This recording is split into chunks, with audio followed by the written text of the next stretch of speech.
Okay, welcome to another run through of the top 5 charts of the week. This week we're starting it off with the global manufacturing PMIs. This is the data for August, and we can see here what we've got is basically a synchronized slowdown. So if you recall back in 2016 and actually also in 2017, you had this kind of synchronized upturn in both cases. And that was pretty crucial to, some of what we saw in both equity markets and bond markets. These upturns that we saw here that I'm kind of pointing to with the mouse and here, so 2017, the back end of 2017, were instrumental in sending bond yields up. And yeah, the fact that these have dropped off now is a source of concern. I mean, what's driving it? Well, we can definitely point to tighter financial conditions, Fed tightening, etc. Heightened market volatility, that tends to have an impact. Greater political risk and the trade war issue, headline risk, all the rest of it.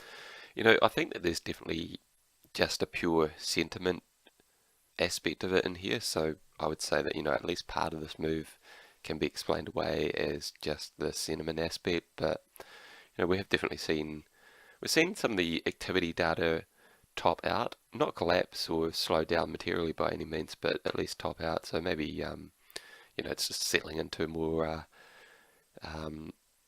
moderate pace of growth.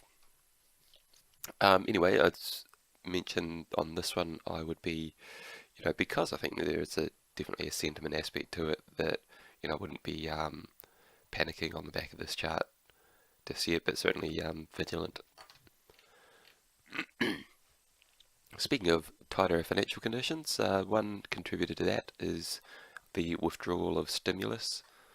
And what we've got here is the year-on-year change in central bank balance sheets for the big 3 QE.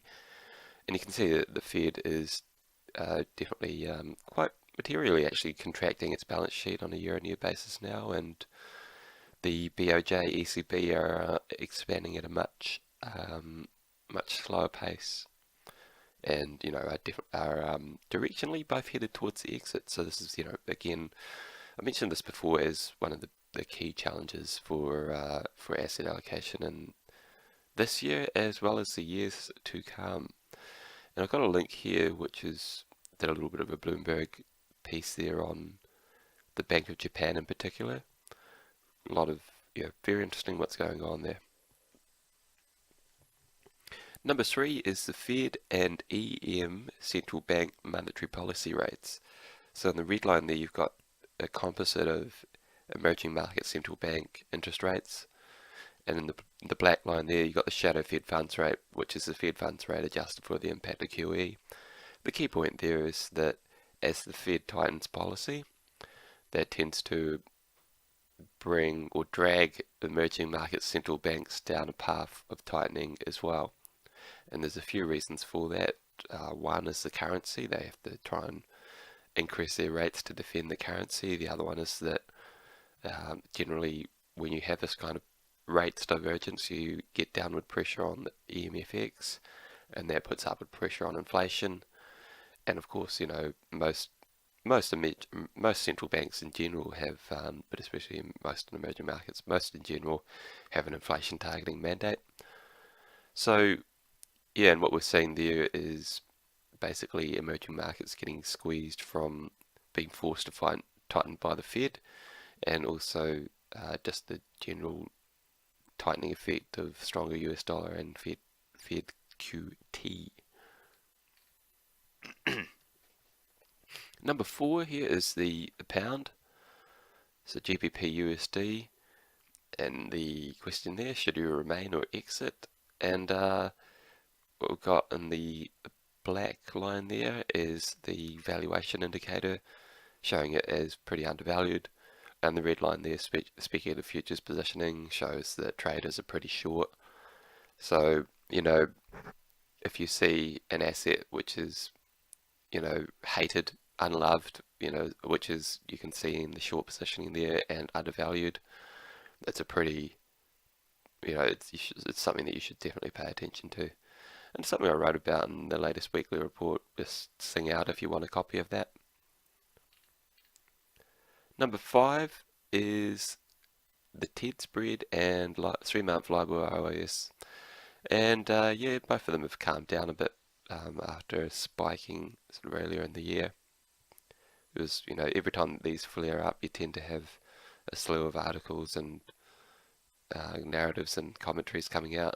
And at the moment, they've returned to sort of boring levels. And, the time to be concerned with these sort of indicators is actually, it's usually not when it's spiking, but actually rather when it's too low, like the VIX. If the VIX is too low and it signals complacency versus what else is going on.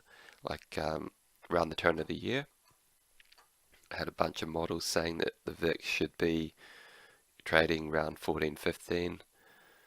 Some were saying even higher, and yet the VIX was trading down to new lows. So yeah, that's the kind of thing that I'd be looking for. And so it's a good reason to keep monitoring these charts. It's not like, now that they've come down, it's all clear. Now that they've come down, we need to actually start watching them a bit closer. So that's it for this week. If you want to get this report in your email box, just subscribe on the website. See www.topdowncharts.com. It's free, so go ahead and sign up. And of course, sign up to the YouTube channel so that you don't miss out on any future videos.